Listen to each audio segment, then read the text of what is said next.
आंब्याचा सीझन म्हटलं की बायकांना टेन्शनच नसतं भाजी काय बनवावी ते. आता हे आमच्या पिल्लूचं चाललं होतं सकाळी सकाळी आंबा खायला, त्याचं रोज तेच सुरू असतं उठलं की. इथं मला आमरसच बनवायचा होता. आंबे स्वच्छ धुवून घेतले. आता प्रत्येकाची वेगवेगळी पद्धत असते आमरस बनवण्याची.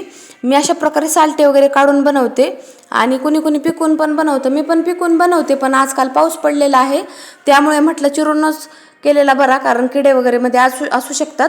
इथं पिल्लूला खेळायला आणलं होतं थोडंसं खाली, त्याला फ्रेश वाटावं म्हणून.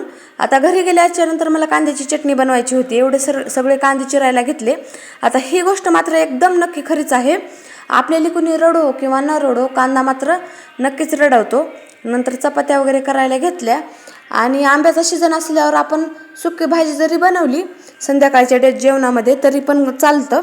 तर मस्त इथं कांद्याची चटणी बनवली. जिरे मोहरी आणि कांदा टाकून घ्यायचा, थोडंसं मीठ, चवीपुरती चटणी टाकायची आणि इथं शेंगदाण्याचं कूट घालून घ्यायचं आणि मस्त परतायचं. खूप टेस्टी चटणी होते. जेवण वगैरे केलं तर चला आता भेटू आपण पुढच्या व्हिडिओमध्ये. तोपर्यंत सर्वांना बाय.